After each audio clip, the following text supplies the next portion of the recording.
día de hoy vamos a ver la segunda parte de las opciones de titulación. Eh, la anterior vez habíamos terminado la primera parte de esta unidad temática, pero como solo habíamos terminado la primera parte, nos faltaba completar esta segunda. Es por eso que ahora vamos a terminar, ¿ya? Esto, por si acaso, esta unidad temática va a ingresar para el segundo parcial. La unidad temática uno ingresó para la primera, para el segundo entra esta, ¿ya? Muy bien, ahora vamos a ver lo que es la sustentación del proyecto. Bueno, habíamos indicado que para hacer un proyecto de titulación, primeramente, ¿qué es lo que vamos a hacer nosotros? En el caso del sustento de proyecto, nos indica, ¿no?, que la sustentación de un proyecto académico, como ser monografía, tesis de grado, dependen de la obtención y de la organización de la información, ¿no?, que pueden resumirse en los siguientes elementos. Yo quiero que hagamos este ejercicio, por favor. Ustedes van a tiquear internamente si hemos hecho cada uno de estos pasos. Primero, selección del tema a investigar. Eso es lo que hemos hecho en la primera clase. Ustedes saben que en la primera clase, ¿qué hemos hecho? Ustedes han elegido un tema de interés propio de cada grupo, ¿no? A partir de ese tema hemos estructurado su título de tema de investigación o tema de monografía. Luego, ¿qué les había pedido como segundo punto? Era hacer un arqueo de fuentes y revisión bibliográfica, ¿no? El segundo trabajo práctico era señalar el título, hacer una descripción y posteriormente buscar fuentes bibliográficas de su tema. Algunos me han indicado, Lick, de mi tema pocos libros hay, casi no hay. Ah, ya, muy bien, entonces cambiamos otro tema. O algunos me han indicado, sí, tengo bastantes fuentes, hay varios libros que he investigado sobre mi tema de investigación. Perfecto. Esta segunda parte ya lo hemos hecho, ¿no? La primera, hemos seleccionado el tema. Segundo, hemos hecho el arqueo de fuentes y revisión bibliográfica. Eso ya lo deben tener. Si no me equivoco, era uno de los trabajos prácticos. Buscar 10 fuentes bibliográficas y me han presentado. Si no me equivoco, me han presentado entre los primeros trabajos prácticos. Después era elaboración de un plan de trabajo o esquema. Eso tercero lo hicieron la semana pasada. El día sábado me presentaron un listado, un esquema de cuáles iban a ser los subtítulos que iban a desarrollar en su esquema. Posteriormente tenían que hacer el desarrollo del esquema. Es lo que vamos a hacer el día de hoy como trabajo práctico en aula, en este caso en aula virtual. Finalmente queda la redacción final y corrección de estilo. Esto, jóvenes, esto de redacción final que ustedes ven acá y corrección de estilo es la aplicación del formato APA en el documento como tal.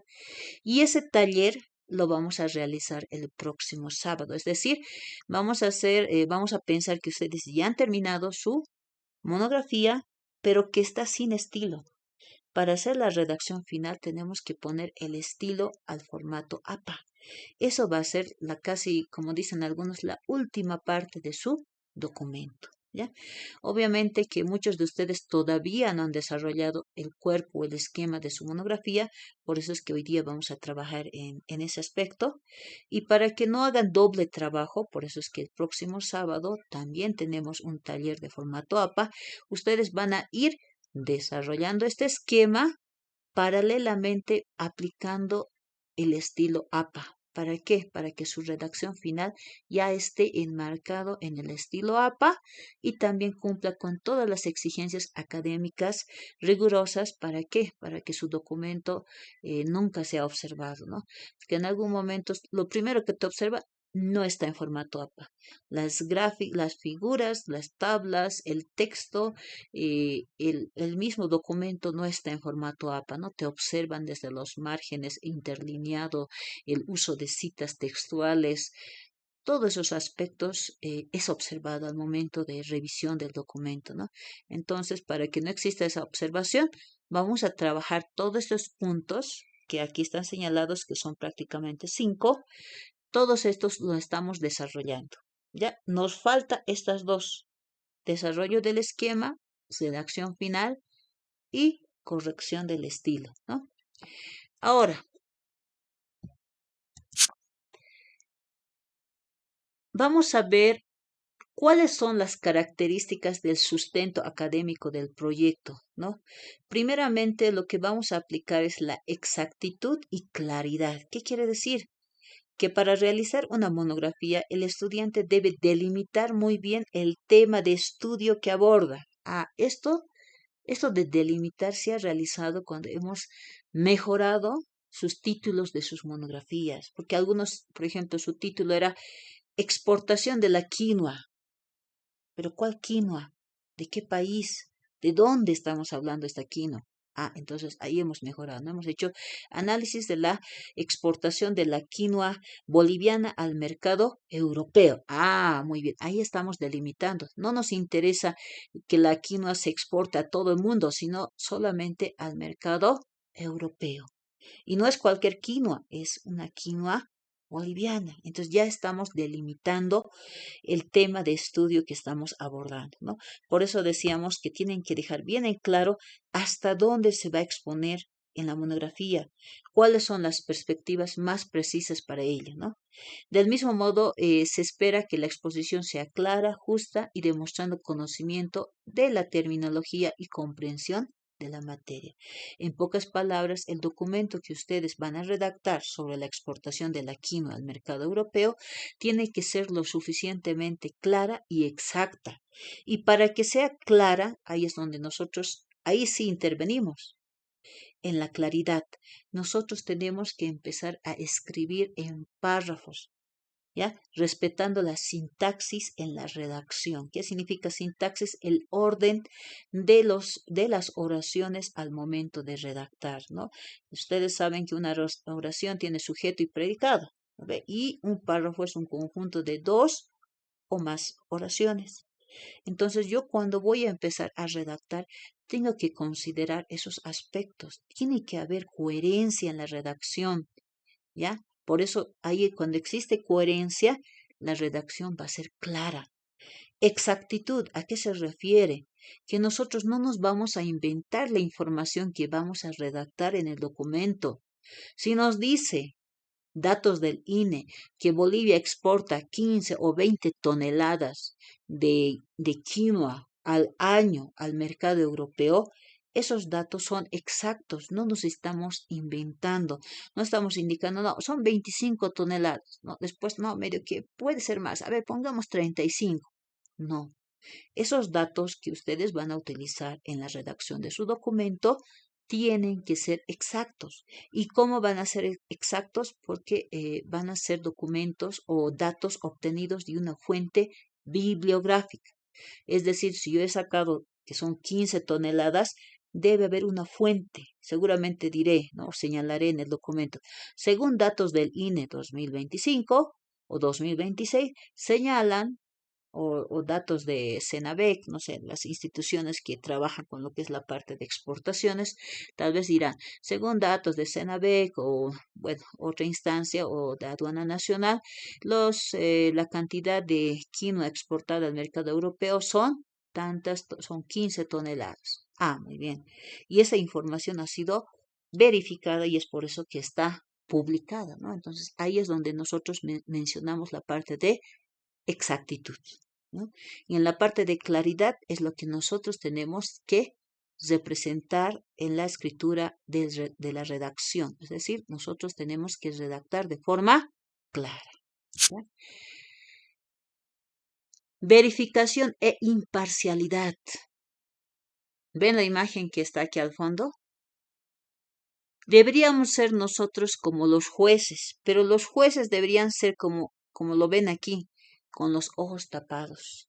El juez no debería saber si una persona que acude al juzgado tiene dinero o no tiene dinero. Tiene que ser imparcial.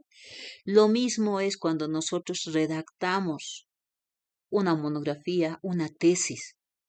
Puede ser que los resultados salgan positivos, puede ser que los resultados salgan negativos, pero nosotros tenemos que representar tal cual están los resultados obtenidos, ¿ya?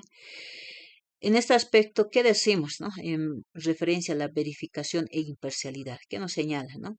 Que la perspectiva que rige una monografía ha de ser objetiva e imparcial, es decir, no debe verse afectado por los sentimientos o las consideraciones personales del autor. Para ello se le exige también un sustento bibliográfico y una metodología específica que legitime la labor expositiva a partir de su verificabilidad y justeza. ¿Qué quiere decir esto? Que nosotros tenemos que, nuevamente, como les decía, para verificar, tenemos que ampararnos en las fuentes bibliográficas. Esas son nuestras fuentes de verificación. Las investigaciones que han realizado previamente, eso es nuestra fuente de información. O los datos sobre las importaciones, exportaciones, son nuestras fuentes bibliográficas que van a sustentar nuestro tema. Ahí se va a poder verificar. ¿Ya? La imparcialidad, les reitero, esta imparcialidad es como nosotros representamos el contenido del documento.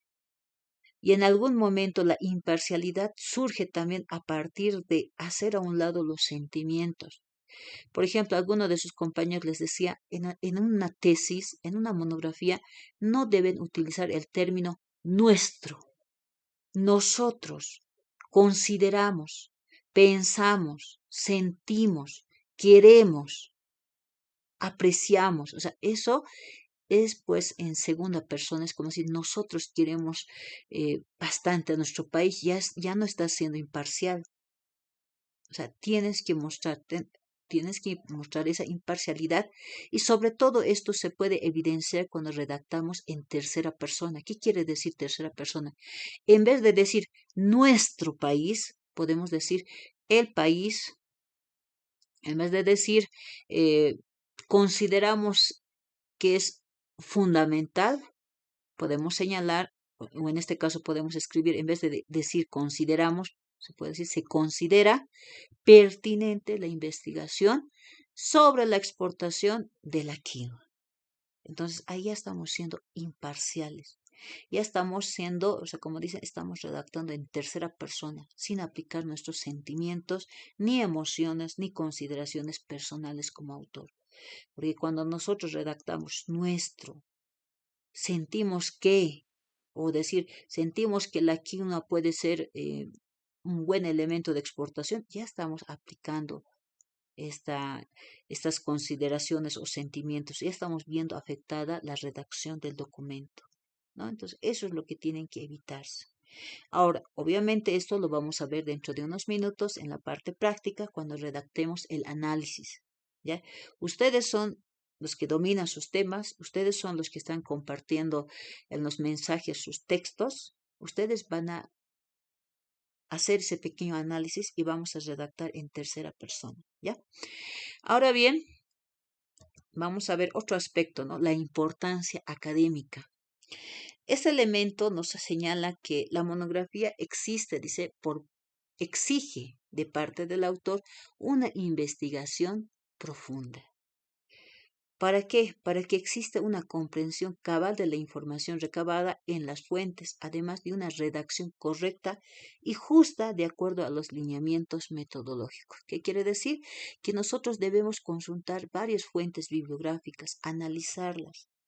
¿Para qué? Para poder hacer una redacción correcta. No es redactar por redactar, no es rellenar por rellenar la monografía. Tenemos que redactar de tal forma que exista esa coherencia lógica desde el primer subtítulo hasta el último, ¿no? Y esto, por si acaso, ustedes ya lo han hecho la semana pasada, el sábado, cuando elaboran su esquema. Hemos empezado a redactar de las categorías, primero, o variables, ¿no? Variable independiente, dependiente, condicionante. Y hemos visto que se puede estructurar el esquema de su monografía de acuerdo al orden que corresponde, ¿no? Entonces, lo mismo acá es importante que ustedes igual comprendan la información que ustedes están recolectando y de esta forma puedan realizar una redacción que sea correcta, que sea comprensible, que sea clara, ¿no? Ese es el principal objetivo de la importancia académica en la elaboración de sus monografías. Tiene que ser una contribución al conocimiento.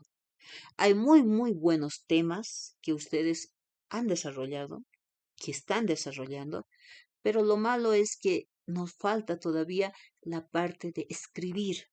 Y yo les digo, escribir es difícil, no es fácil.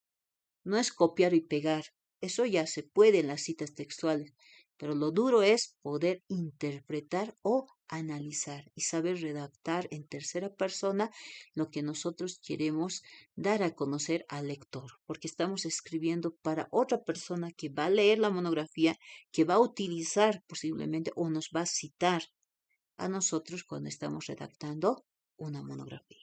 ¿Ya? A ver, ¿qué más vamos a ver? Tipos metodológicos, ¿no? Estos tipos metodológicos son los métodos para elaboración o redacción de monografías, ¿no? Existen dos tipos metodológicos que se utiliza para poder redactar documentos académicos. Entre ellos está el método APA y el método MILA. Sobre todo el método MILA se va a lo que son las investigaciones que son del área social, área de tipo humanístico, ¿no? Artes, lingüística, idiomas modernos. En cambio, el método APA es el método de la Asociación de Psicología Americana, ¿no? Y se refiere a abordar temas de ciencias sociales, ciencias actuales u otros abordajes científicos. Actualmente, el método APA es el que más se está utilizando a nivel CV, a nivel de todas las universidades del sistema boliviano, ¿no? Y el formato APA no es tan complejo como algunos consideran, ¿no? Algunos decían, no, pero ¿cómo es formato APA? Solamente es un formato que te guía en la elaboración de tu documento académico, ¿no? Les reitero, nosotros estamos utilizando generalmente el APA. El MILA, les reitero, los de lingüística utilizan y el Vancouver, que es otro método que se utiliza para redactar, lo utilizan el área de medicina. Ellos sí utilizan el Vancouver, ¿no? Pero en cambio nosotros vamos a trabajar con el método APA. Ahora, no estoy profundizando sobre qué es el método APA o qué aspectos considera, porque vamos a hacer nuestro taller de formato APA la próxima semana. Ahí ustedes van a ver qué aspectos considera el APA, que son varios, ¿no? Desde el margen, interlineado, tipo de letra, jerarquización de subtítulos, uso de citas textuales cortas, largas, notas al pie, figuras, tablas, bibliografía, ¿no? Hasta la portada, por ejemplo, ya tiene su medida el formato APA, ya nos indica cuánto tiene que ser el tipo de letra, por ejemplo, en la carátula de sus proyectos o tesis o monografías. Entonces, si se dan cuenta, son muchos aspectos que considera el método APA, ¿ya? Y sobre todo el método APA aplicado a la investigación es un poquito más complejo, pero les va a servir, como les reitero, para hacer sus monografías o para hacer sus tesis o proyectos de grado, ¿ya? Apoyo visual y acompañamiento.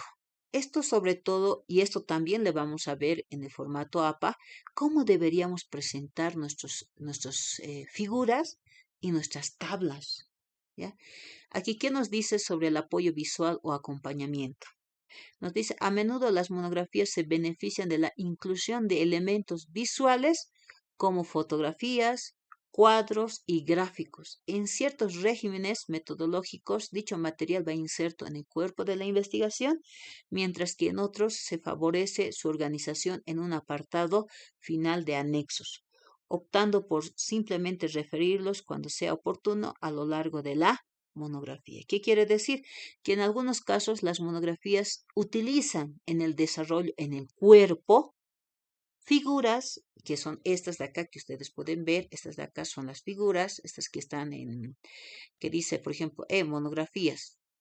¿Qué tipo de valoración de monografías presenta? Por ejemplo, excelente, buena, promedio.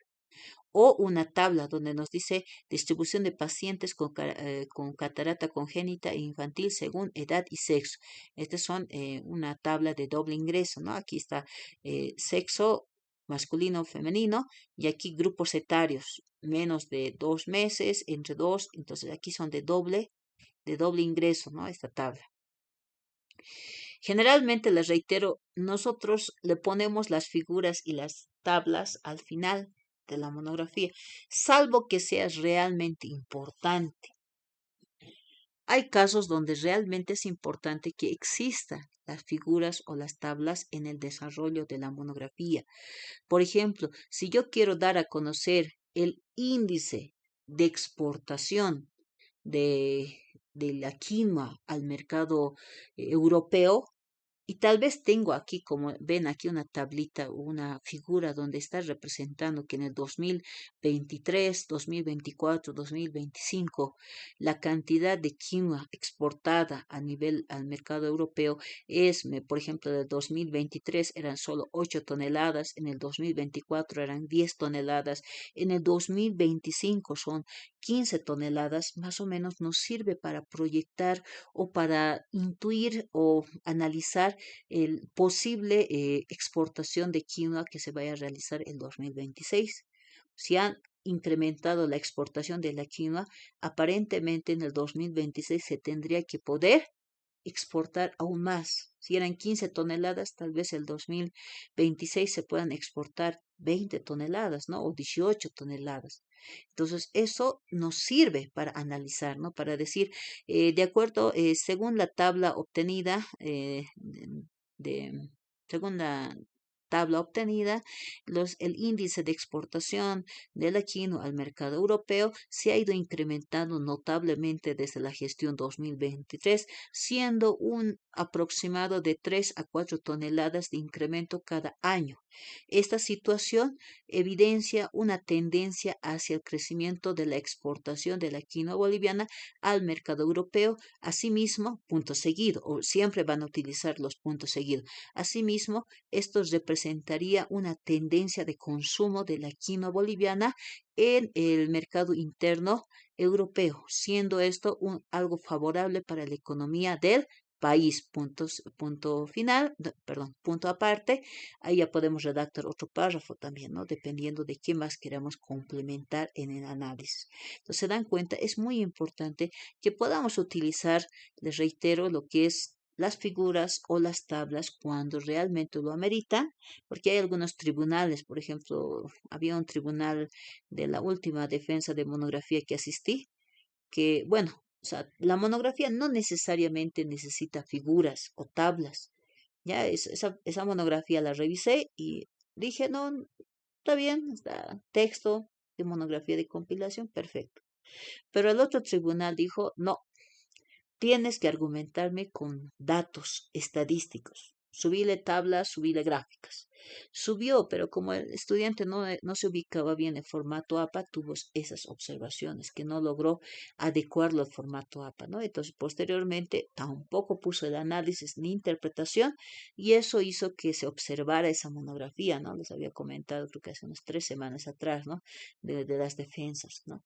Entonces, si se dan cuenta, por eso es importante que ustedes, si en algún momento su tribunal les dice, tienen que poner figuras y tablas, ustedes no tengan miedo, de acuerdo al taller, por eso el taller va a ser grabado la próxima semana, ustedes puedan poner sus tablas o sus figuras según el formato APA y puedan realizar la interpretación de los resultados que van a subir. ¿Para qué? Para que ustedes no tengan esas observaciones que generalmente se realizan, ¿no? Que a veces son complejas en el sentido de que no ubican bien en la parte de cómo tiene que estar estructurado la figura, dónde tiene que ir, si lleva fuente o no lleva fuente, o si tienen que poner elaboración propia o no. ¿No? Entonces, esas dudas siempre quedan en los estudiantes, por eso es que vamos a trabajar esa parte de la aplicación de las figuras y el acompañamiento en el desarrollo de la monografía. ¿Ya? Ahora vamos a ver, y esto por último, decirles que es importante considerar los aspectos mencionados. ¿Para qué? Para una adecuada elaboración de una monografía que cumpla, dice, con las exigencias académicas. Según Cordero Jiménez y Meléndez, 2009, refieren que el trabajo monográfico debe ser objetivo y veraz. ¿Para qué? Para la obtención de datos reales sobre un problema determinado y llegar a conclusiones aceptables con una secuencia sistemática de ideas plasmadas con un lenguaje claro y preciso para su total comprensión por parte del lector. Entonces, ¿qué quiere decir esto? Que cada uno de ustedes tiene que elaborarme su monografía de forma objetiva y veraz. ¿Ya? Objetiva, yo ya les decía, no tiene que haber imparcialidad, tiene que ser objetiva a lo que han investigado. Debe ser veraz porque van a verificar esas fuentes bibliográficas o fuentes de información de forma que puedan evidenciar, pueda ser verificable el documento que ustedes están escribiendo, ¿no? Los datos reales. Deben ser datos reales sobre el problema. Por ejemplo, un problema determinado es el contrabando. Está la burocracia administrativa en la inserción de productos, ¿no ve? Para los empresarios importadores hay bastante burocracia en el trámite administrativo de desaduanización. Por ejemplo, había un grupo que estaba haciendo eso. Esa es la problemática.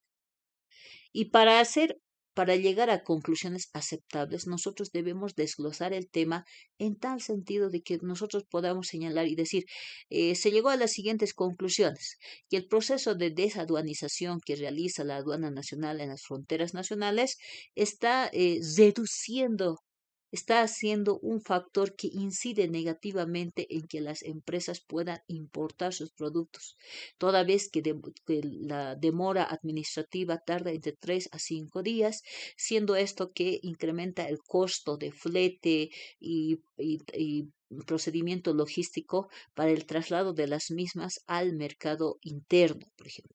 Esa es una de las conclusiones que se puede llegar. Pero para eso nosotros tenemos que conocer y saber si efectivamente el proceso de desaduanización, que es un proceso que se realiza en las fronteras cuando ingresa un producto, es o no es moroso, es o no es burocrático. ¿Realmente le cuesta al empresario que tarde 3 o 4 días ese proceso? Entonces, si realmente comprobamos con el documento, con la monografía, que efectivamente es perjudicial para el empresario, entonces nosotros recién podemos llegar a esas conclusiones, ¿no?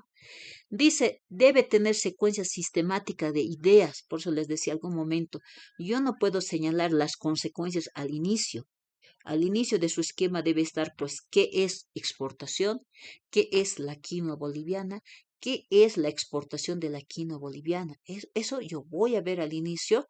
Entonces, es de forma secuencial que estoy realizando mi esquema. O sea, en este sentido, esta parte de secuencia sistémica de ideas tiene que estar enmarcada en el esquema de su monografía. Lenguaje claro y preciso. ¿Esto qué quiere decir? Que ustedes al momento de redactar, ustedes pueden escribir de forma clara, no excediendo el uso de términos técnicos, ¿no? En algún momento les decía, no, ustedes tienen que utilizar términos técnicos. Sí, se debe utilizar porque una persona que no necesariamente es docente o estudiante de la carrera de comercio internacional, tendría que poder leer tu monografía y poder entender. Pero si le ponemos 100% de términos técnicos, esa persona no va a entender. Entonces es mejor que nosotros redactemos de forma clara, pero siempre cuidando la redacción, que también tengan palabras técnicas, pero que no excedan también al 100% de pura palabras técnicas, ¿no?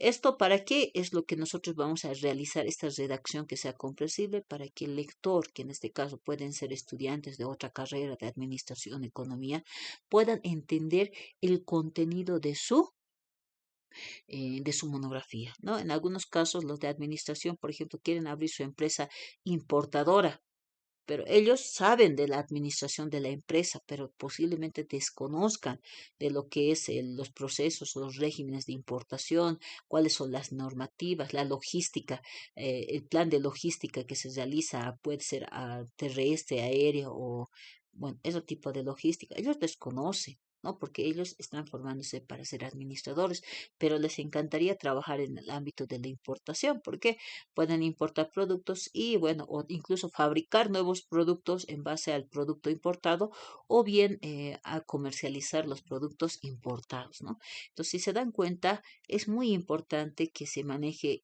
una buena redacción en lo referente a sus documentos académicos, ¿no? Bueno, ahora vamos a ver, esta era la última parte